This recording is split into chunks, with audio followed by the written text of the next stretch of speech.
안녕하세요. KB증권에서 운송산업 담당하고 있는 강성진입니다. 오늘 2023년 운송산업 전망하는 자료를 소개를 드리도록 하겠습니다. 산업 전반에 대해서 일단 간략하게 요약을 드리고 진행을 하면 주요 경제 지역에서의 소비가 둔화되고 있고 또 지난해까지, 올해까지죠. 올해까지 많이 회자되었던 이 서플라이 체인에서의 어떤 그 공급망 교란 현상이 완화가 되면서 또 재고가 축소되는 그런 과정을 저희가 겪고 있습니다. 그래서 운송업체의 주력 매출원인 이 화물의 수송 수요가 크게 둔화될 것으로 생각을 하고 있고요. 여객 수요는 개선되지만 관련된 이익 개선 효과는 소비 심리의 위축으로 인해서 제한적일 것이다. 저희는 육상 운송 업황이 상대적으로 양호할 것이다. 이렇게 생각을 하고 있습니다. 저희가 매년마다 연간 전망을 이제 발표를 합니다만, 지금과 같은 경우는 좀 드문 것 같아요. 지금은 시장에서 산업에 대한 전망에 대한 이견이 별로 없는 그런 상황입니다. 이 매크로의 상황이 너무나 뚜렷하기 때문에, 이 업황에 대해서는 투자자들의 생각이 좀 부정적으로 굳어 있는 상태고, 그래서 오늘 프레젠테이션은 종목에 대한 액션을 어떻게 할 것인가 중심으로 좀 말씀을 드리겠습니다. 먼저 항공산업부터 말씀드리겠습니다. 먼저 항공여객인데요. 2019년 대비해서 여객 수송량이 어떻게 변해왔고 앞으로 어떻게 될 것인가를 말씀을 드리면 2019년을 100으로 봤을 때 올해는 33.9 정도까지 회복하는 걸로 판단을 하고 있고 2023년에는 77.8까지 회복하는 것으로 보고 있습니다. 그래서 2023년 말이 되면 2019년 수준을 완전히 회복할 것이라는 전망을 가지고 있고요. 이러한 여객 회복은 분명히 항공사들한테 손익 개선 요인이 됩니다. 하지만 대한항공 등 대형 항공사는 화물 업황도 같이 변화를 고려를 해야 되기 때문에 이것만 가지고 손익에 대해서 모든 판단을 내릴 수는 없다 말씀드릴 수 있겠고요. 다만 대한항공의 수송량만 개선되는 게 아니라 저가항공사들의 수송량도 개선이 되기 때문에 이 저가항공사들은 여객 중심으로 하는 업체들이라서 이들에게는 절대적인 영업손익 개선 요인이 여행 회복에서 이제 나타날 거다라고 저희 보고 있습니다. 다음으로 항공화물과 컨테이너를 좀 말씀드리겠는데요. 이 항공화물하고 컨테이너는 공통적으로 선진국 소비를 기반으로 한 화물들입니다. 그리고 이 컨테이너 운임 같은 경우에 CCFI라고 하는 중국에서 나오는 컨테이너 운임 지수를 저희가 많이 참조를 하고 있는데 차트에 보시는 것처럼 고점 대비 이미 굉장히 많이 하락해 있는 그런 상태고요. 저희 KB증권은 올해 대비해서 내년이 추가로 48.7% 하락을 할 것이다. 그리고 이런 하락세는 내후년까지도 진행이 될 것이라고 생각을 하고 있습니다. 또한 이 컨테이너 화물하고 항공 화물은 근원적으로 같은 지역에서의 소비, 선진국 지역에서의 소비를 원천으로 하기 때문에 이러한 컨테이너 운임 하락은 항공 운임 하락으로도 같이 또 이어질 것이다라고 생각을 하고 있습니다. 다음으로 벌크선 화물 시황도 좀 말씀을 드리겠습니다. 이 BDI 지표가 이제 벌크선 화물의 대표적인 운임 지수인데요. 보시다시피 2021년 하반기에 이미 고점을 형성을 했고 올해 봄에 잠깐 반등하는 기간이 있었습니다만 추세적인 하락을 이미 보여주고 있는 그런 상태입니다. 저희는 이런 하락이 2024년까지 지속될 것으로 보고 있고 내년도 2023년 같은 경우에는 올해 대비 35.3%의 BDI 하락이 있을 거다라고 판단을 하고 있습니다. 종목으로 넘어가면서 다시 업황과 종목을 번갈아 가면서 좀 설명을 드릴 텐데요. 대한항공을 이제 주식의 관점에서 좀 말씀을 드리겠습니다. 주가를 보면 PBR 밴드를 그려봤을 때 이 대한항공은 0.81배 정도를 저점으로 해왔다는 걸 우리가 알 수 있습니다. 그런데 지금의 주가가 딱 그 정도에서 반등을 한 그런 상태인 거죠. 그래서 대한항공의 주가의 저점은 지금 현재 확인은 했다라고 말씀을 드릴 수가 있겠습니다.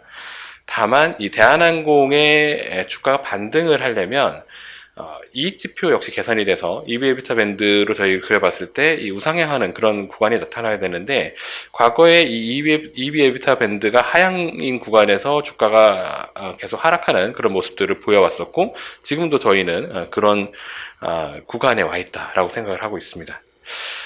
저희의 이익 전망에 대한 가정들을 말씀드리면 여객의 수송량, 여객의 단가 또는 화물의 수송량 또는 화물의 단가 이런 부분들을 일일이 이제 말씀을 드리면 좋겠습니다만 공통적으로 간략하게 요약을 해서 말씀을 드리면 두 지표 모두 2019년 이전의 수준, 팬데믹 이전 수준으로 돌아가는 구간이다 이렇게 보시면 될 것 같습니다. 저희는 그 정도의 가정들을 넣고 있는 상태이고요.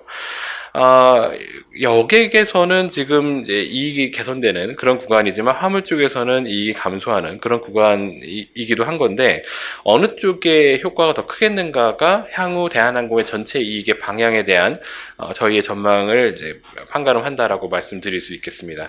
근데 저희가 모델을 이용해서 추정을 했을 때 먼저 여객 개선, 그러니까 여객 수요가 되살아나면서 대한항공의 기재가 재가동되고 거기서 이제 국제 여객 수송량 증가에 따른 매출 증가가 저희는 연간으로 내년에 올해 대비해서 4조 원 이상 나온다라고 보고 있지만 그에 따르는 이제 부대 비용들의 증가, 연료 사용이 는다든지 기타 비용이 늘어난다든지 또는 화물 쪽에서 수송량이 줄어들고 있는 이런 부분들을 감안했을 때 기재 가동 개선에 따른 이익 증가 효과는 한 1조 원 정도로 될 거로 보고 있고요. 다만 이제 업황 변화, 특히 이제 단가에서의 변화를 이 부분에서 주로 말씀을 드리는데, 화물 단가가 매우 많이 높았습니다. 최근에 한 2년 동안 굉장히 높았기 때문에 이게 예전 수준으로 돌아가는 과정이라고 생각을 한다면 거기서 빠져나가는 이익 수준이 굉장히 커서 결국 올해 대비해서 2023년의 영업이익은 절반 수준으로 떨어지게 될 거라는 게 저희의 추정입니다.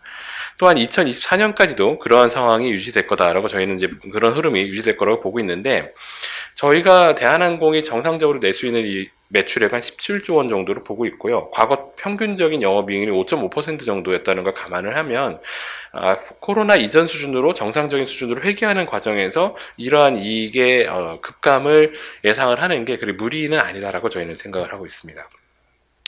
두 번째로 저희가 좀 살펴봐야 되는 부분은 이제 환율 변화라고 저희는 보고 있는데요.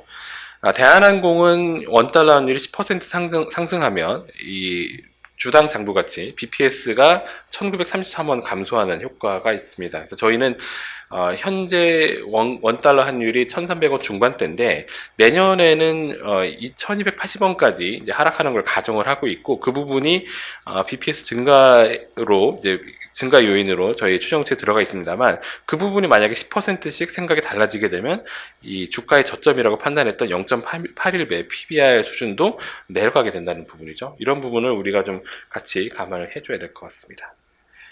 다음 이제 항공업체로 제주항공, 저가항공사에 대해서 말씀을 좀 드리면 주가를 중심으로 역시 말씀드리겠습니다. 먼저 PB밴드 보여드리면 역사적인 저점의 근처에 와 있는 거를 이제 보실 수가 있고요. 주가는 많이 하락했다는 부분이 공통적입니다. 하지만 이제 PE밴드를 그려봤을 땐 대한항공과는 좀 흐름이 다릅니다. 대한항공은 감익 구간이다. 저희 이렇게 판단하고 있는데 제주항공은 증익 구간인 거죠. 그래서 앞에서 말씀드린 논리대로 한다면 제주항공은 투자의견 바이로 가는 게 맞을 것 같습니다. 하지만 저희는 제주항공의 막대한 이익 개선 효과를 기대하고 있음에도 불구하고 투자 의견은 홀드로 유지를 하고 있는데 왜 그러냐면 이 투자가 많을 때는 운송주는 주가가 좀 하락하는 그런 속성을 가지고 있습니다. 그러니까 이런 항공사나 해운사들은 투자를 매년 고르게 하는 게 아니라 일정 시기에 좀 몰아서 하고요. 그 기간 동안에는 차입금은 많이 늘어나지만 이익이 바로바로 그 캐파의 증가에 따라서 맞춰서 증가를 하진 않습니다. 그래서 기업 가치는 점진적으로 증가하는데 차입금은 갑자기 증가를 하기 때문에 기업 가치에서 차입금을 뺀 주주 가치는 감소하는 그런 구간들을 투자가 많아질 때 초기에 이렇게 겪게 되고요. 제주항공은 내년부터 4년 그리고 옵션까지 행사한다면 5년까지 매년 10대의 보잉 737 항공기를 가지고 들어옵니다. 이게 항공기가 한 500억 정도 대당 도입 가격으로 저희가 보고 있어서 항공기 투자만 5천억 정도 발생할 거로 보고 있고 거기 이제 기본적인 그 경상적인 투자들까지 다 들어간다고 봤을 때 약 7천억 정도의 투자가 매년 일어날 거로 보고 있습니다. 그렇다면 저희의 추정상으로는 유상증자가 없다면 부채 비율이 800%를 상회하게 될 거고 그러니까 채권자들 중심의 회사가 된다 이렇게 이제 저희가 말씀드릴 수 있는 거고 또 한편 부채 비율 관리를 위한 유상증자 등도 안전히 배제를 할 수 없습니다. 그래서 저희는 제주항공의 실적이 좋아질 거라고 생각을 하고 있고 주가는 바닥 수준이라고 생각을 하고 있어서 매력이 없는 것은 아니지만 밸류에이션의 리스크 요인들이 많이 있기 때문에 저희는 현재 투자 의견을 홀드로 유지를 하고 있습니다. 다음으로 페노션에 대해서 말씀드리겠습니다. 페노션도 주가가 당연히 좋지 않았었고요. 밴드 차트, PB밴드 먼저 이제 그려보면 0.54배 역시 과거에 저점 수준으로 인식되던 그런 정도의 수준의 주가를 최근에 이제 보여주고 있습니다. 하지만 대한항공과 마찬가지로 이익 지표, 그러니까 PE 밴드를 이제 대입했을 때 저희는 주가는 앞으로도 좀 바닥에 눌려 있을 거다라는 이제 판단을 하고 있는 거고요. 과거에도 이렇게 이익 지표가 빠질 때는 주가가 좋았던 경우는 없었다라는 말씀드릴 수 있겠습니다. 페노션의 실적이 왜 올해 대비 내년에, 내년 대비 내후년에 더 영업이익이 감소할 것으로 보느냐, 이 부분에 대한 부분은 지금 이 표들에 차트들에 나와 있지만 다 시황에 대한 판단 때문에 그렇다 이렇게 말씀드릴 수 있겠고요. 시황에 대해서는 저희가 앞에서 잠깐 말씀드릴 때 BDI가 2년간 더 추가적으로 하락할 거다라고 말씀드렸는데, 낙관론도 사실은 없진 않습니다. 낙관론에 대한 주장들도 더 일리가 있으시고요.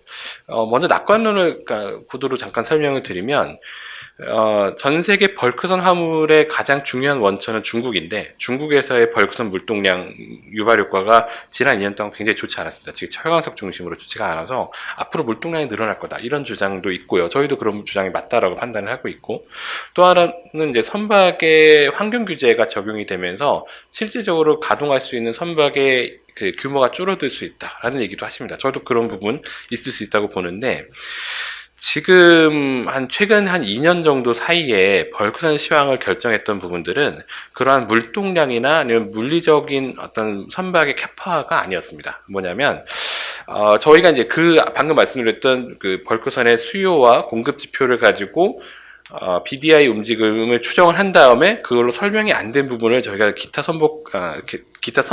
선박 수급 교란 요인이라고 지금 데이터를 차트로 표현을 해드리고 있는데, 최근에 그 부분이 굉장히 플러스로 크게 나타났죠. 이게 앞에서 말씀드렸던 그런 다른 사람들이 얘기하는 선박 수급에서의 개선 효과를 제외한 다른 부분이 벌크선 시황을 2년 동안 굉장히 세게 끌어올렸다라는 걸 이제 말씀을 드리는 그런 차트라고 볼 수 있는데, 이게 정체가 뭐냐, 어떤 선박 수급 교란 요인이 있었던 거냐?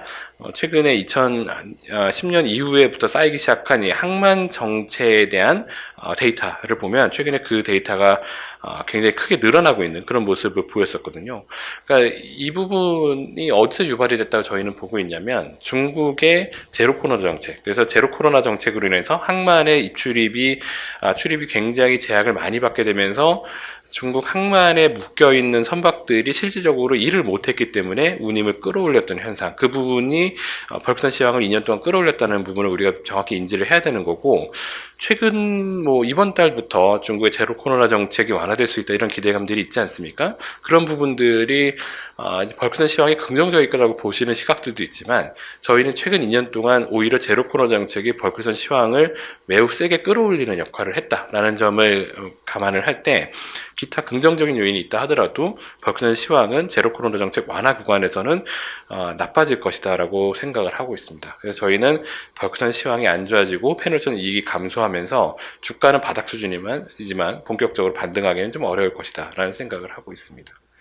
또한 단기적인 실적의 흐름을 잘 설명하는 지표가 또 BSI라는 지표가 있습니다. 이 BSI는 그 BDI는 벌크선 전체의 운임 지표고요. BSI는 그 중에서 3.5만 톤 이하의 이제 소형 선박에 대한 운임 지표를 따로 이제 만들어 놓은 게 이제 BSI인데, 페노션의 벌크선 운임을 저희가 이제 계산을 해보고 이 BSI와의 그를 좀 두 지표를 매칭을 해보면 상당히 설명력이 높은 거를 볼 수가 있습니다. 근데 특이한 점은 지금 이 차트에서 BSI는 한 개 분기를 이연해서 지금 표현을 해드리는 거거든요. 그러니까 지금 3분기에 페노션 실적이 괜찮았었는데 그것은 2분기에 BSI가 이제 매우 높았기 때문이다, 이렇게 말씀을 드릴 수 있겠고, 4분기에 페노션의 실적에 영향을 줄 지표는 3분기의 BSI인데 3분기는 이미 다 끝났기 때문에 BSI가 얼마인지 다 알거든요. 근데 그 BSI가 전분기 대비 굉장히 많이 빠져 있습니다. 소형 선박 운임 지표가 많이 나빠지고 있고, 이런 부분들이 이제 4분기 이후에 페노션 실적을 많이 이제 그 하향 조정시킬 것이다라고 저희는 보고 있는 겁니다.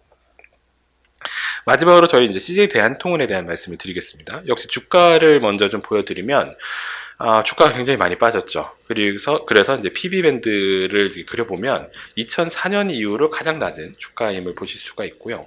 그 다음에 PER 밴드를 그려봤을 때도 역시 2005년 이후로 가장 낮은 주가임을 이제 보실 수가 있습니다. 근데 2004년하고 2005년은 대한통운이 법정 관리에 들어가 있던 그런 시절이었습니다. 그러니까 이 주가로 왔다는 거는 시장에서 대한통운의 이익 지표나 재무 안정성 이런 것들에 대해서 굉장히 비관적으로 생각을 해야지 합리적이다라고 볼 수 있는 주가라고 할 수 있는 건데요. 그럼 시장에서는 무엇을 우려하기 때문에 이런 주가를 만들어냈을까?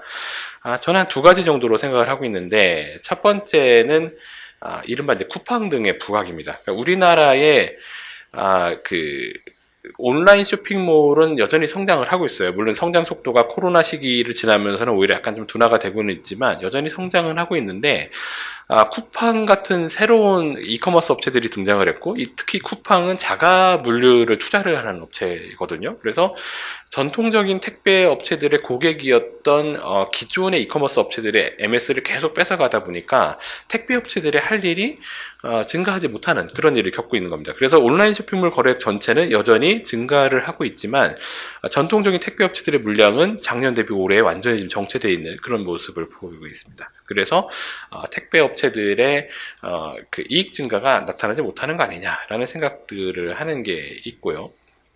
하지만 이제 실상은 좀 다릅니다. 대한통운의 그 실적을 저희가 좀 분석을 해보면, 대한통운의 택배 요금은 2020년 중반 이후로 급격하게 올라가고 있습니다. 저희가 이 시계열을 좀 더 길게 뽑아본 차트를 여기 좀 넣지는 않았는데, 저희가 96년 정도부터 데이터가 있거든요. 근데 거의 30년 가까운 기간 동안 택배 요금은 빠지기만 했습니다. 그러다가 지금 2년째 급격하게 지금 올라가고, 여기까지 이제 액추얼 데이터 요 뒷부분은 저희가 추정치입니다만 굉장히 빠르게 지금 택배 요금이 상승을 하고 있는데, 이유는 뭐냐면 코로나 시기를 거치면서 온라인 쇼핑몰 거래나 이런 것들이 좀 갑자기 많이 늘었어요. 그래서 택배 업계의 기존 캐파로는 다 처리를 못해서 여러 가지 문제들이 막 생길 정도로 물량이 너무 많이 들어왔습니다. 그러다 보니까 택배 업체가 여기서 우리가 물량을 더 뺏어오는 경쟁을 할 필요가 별로 없는 상황이 됐고, 오히려 이 역전된 바게닝 파워를 이용을 해서 요금 인상에 주력하는 그런 시기로 들어갔습니다. 그러니까 택배 역사, 우리나라 택배 역사에서 이런 현상은 지금 처음 나타나고 있는 거죠. 그래서 대한통운의 실적을 분석을 해보면, 물론 인건비 증가 등으로 인해서 박스당 영업비용도 증가를 하고 있지만 박스당 요금이 더 빠르게 올라가고 있으면서 택배 박스당 영업이익이 증가하는 모습이 나타나고 있고, 지난주에 대한통운이 내년도에도 택배요금을 인상을 하겠다. 그래서 이제 3년 연속으로 택배요금을 올리는 그런 계획을 발표를 했는데, 택배업체들이 그렇게 요금을 적극적으로 올릴 수 있는 그런 자신감을 가질 수 있는 업황이 형성이 돼 있다. 그래서 시장에서 우려는 하는 부분이 있지만 사실 지금 정도의 물동량 가지고도 택배업체의 이익은 늘어나고 있다. 이 말씀을 드리고 싶고요. 두 번째 시장에서 우려를 하는 게 뭐다라고 생각을 하냐면, 앞에서 항공 해운 쪽에 화물 업황에서 말씀을 드렸지 않습니까? 그러니까 이 거시경제 상황이 나빠지는 상태에서 화물 업황이 나빠지고 있는데 택배라고 특별히 다를 수가 있겠냐, 이런 생각들을 하세요. 특히 이제 그 소비가 위축되는 가운데 코로나가 끝났으니까 외부 활동이 늘어나면 온라인 쇼핑에 대한 의존이 떨어지지 않겠냐, 이런 말씀도 하시는데요. 저희가 이제 가장 가까운 사례로 2008년, 2009년에 있었던 글로벌 금융위기 사태의 상황을 보면, 그 당시에 택배 시장은 지금보다는 이제 고성장하던 그런 시기긴 했습니다만 이미 성장률이 좀 떨어지는 그런 시기기는 했습니다. 그런데 특별히 2008년, 2009년을 지나면서 성장률이 떨어지거나 성장률이 일시적으로나마 마이너스로 가나 그런 일은 없었습니다.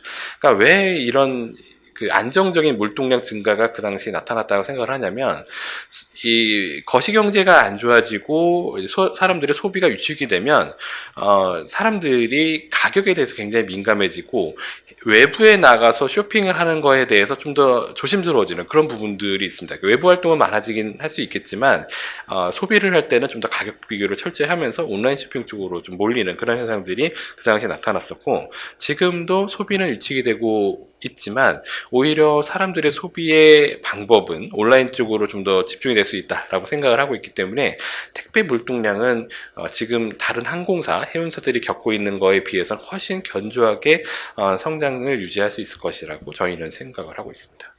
그래서 대한통운 같은 경우에 영업이익이 택배 요금의 상승에 힘입어서 내년도에 올해 대비해서 15.2% 증가할 것으로 보고 있고, 2024년까지도 6.9%의 추가적인 영업이익 증가가 있을 거라고 저희는 생각을 하고 있습니다.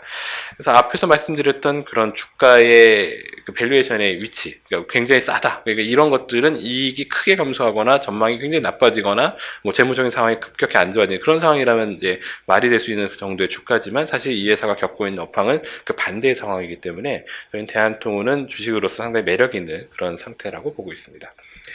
요약을 해서 이제 말씀을 드리면 대한통운은 운송업체, 그러니까 운송업체들의 이제 항공과 해운업체들과 비교를 해봤을 때 글로벌 경기 둔화로부터 상대적으로 적은 영향을 받을 것으로 보고 있고 이커머스 업체들의 그러니까 쿠팡 등의 성장으로 인해서 물동량은 상대적으로 위축되지만 여전히 택배 서비스가 부족하기 때문에 단가 상승에 따른 영업이익 증가를 저희는 예상하고 있다. 현재 주가는 법정 관리 시기의 수준인 거고 이익에 대한 우려가 너무 과도하게 반영이 돼 있다라고 생각을 해서 목표주가 15만 원의 바이 의견을 가지고 있습니다. 대한항공 역시 저희는 28,000원 목표 주가의 바이 의견을 가지고 있는데 약간 이제 유의해서 볼 부분들은 이제 그 화물 쪽에서 업황이 나빠지는 부분들이 여객 쪽에서는 사업이 좀 실적이 개선이 되고 있습니다만 결국은 전체 영업이익을 전년 대비 절반 수준까지 끌어내릴 거다라고 생각을 하고 있고요. 시장 컨센서스를 하회하는 이익이 나올 거라고 보고 있고 주가는 굉장히 바닥 수준이기 때문에 여기서 다운사이드 리스크는 크지 않다라고 봅니다. 근데 주가가 본격적으로 반등을 하려면 이익 개선이 필요한데 우리가 이제 그런 생각하기는 조금 이르다라는 부분이고 또 환율에 대해서 우리가 좀 굉장히 좀 민감하게 밸류에이션이 반영한다는 거 그런 부분들을 말씀을 드리고 싶습니다. 자, 이상으로 2023년 운송업종에 대한 전망을 마치도록 하겠습니다. 경청해 주셔서 감사합니다.